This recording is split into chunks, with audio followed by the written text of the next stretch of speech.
Perhaps nothing enhances a website better than strategically placed images. In this lecture, we will learn how to include images in your HTML documents. Okay, so we're looking at images.html, which is located in the examples lecture 10 folder.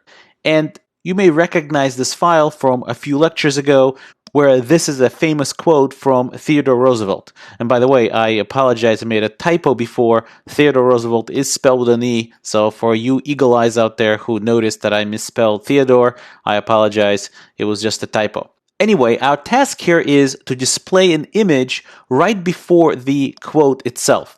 And we actually have a couple of images here, and since I want to just start with one, let me comment this one out and at the same time show you what an HTML comment looks like. And it's pretty simple. It starts with a less than bracket, exclamation point, dash dash, and then it gets closed with a dash dash right angle bracket.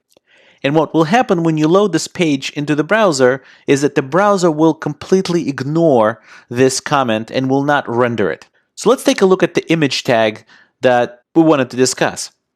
The image is displayed in HTML using this img tag, which is just short for image. And the source attribute of the img tag is a URL that points to some image file. Now, this URL is no different than the href attribute that you've seen with the regular link a tag. It could be a relative URL, or it could be an absolute URL, even one that contains an external link. Next, we specify the width and the height of the image. While not absolutely required, it's a really good idea to always specify the width and the height, and I will demonstrate to you in a few minutes why that is.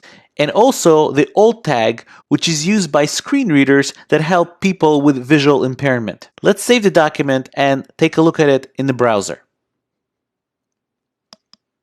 As you can see, this is the image that we included in our HTML. The interesting part here is it appears as if it's another character within our text, which should right away tell you that an img tag is an inline element. If it weren't, the image would be on its own line, pushing everything behind it onto a new line. Next, let's take a look at the other image tag and uncomment it so we could use it within our page. As you could see, this is an external link pointing to some image on the web. Let's save the file and preview it in the browser again. Let's reload it. As you can see, we get this image of, I think, ants crawling on a blade of grass. It's very often the case that you use images as sort of these anchors within your visual layout of your page.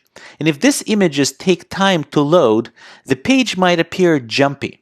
So this is actually the primary reason why you would want to use the width and the height of the image. You want to tell the browser to reserve the space and to visually partition your page such that it knows that there should be something going on in there, even if it takes time to load it. So let's simulate what would happen to our layout if we removed the width and the height from this image. Let's go ahead and save it.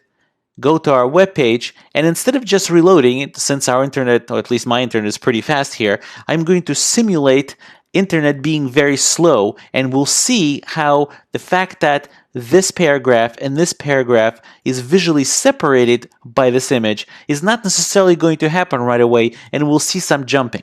Well, the way we're going to accomplish that is by bringing up the Chrome Developer Tools, and I'm on the Mac, so I'm going to press Option Command I, and if you're in Windows, I believe it's Control Option or Control Alt I, and I'm going to go to the Network tab. And if you notice here, there is a throttling setting here, and it says no throttling. What I'm going to change that to the lowest possible setting.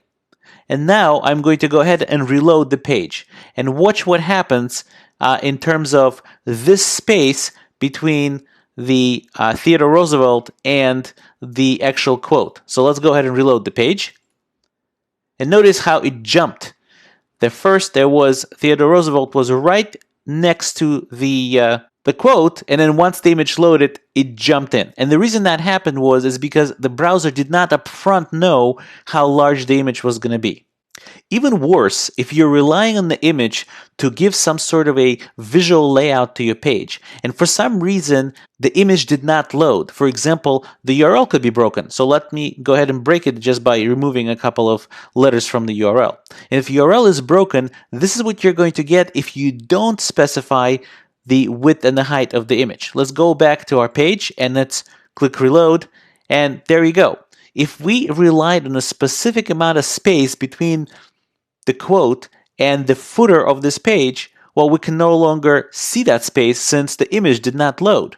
However, if we go back and undo this and still break the URL, yet specifying the width and the height of the image, let's go back and reload the page, you'll see that even though the image is not loading, the visual spacing and the visual layout remains correct as we intended it to be. So to summarize, images can truly enhance your website, especially if you use them correctly. And remember to always specify width and height of the image tag whenever possible, because if without it, it may break your layouts.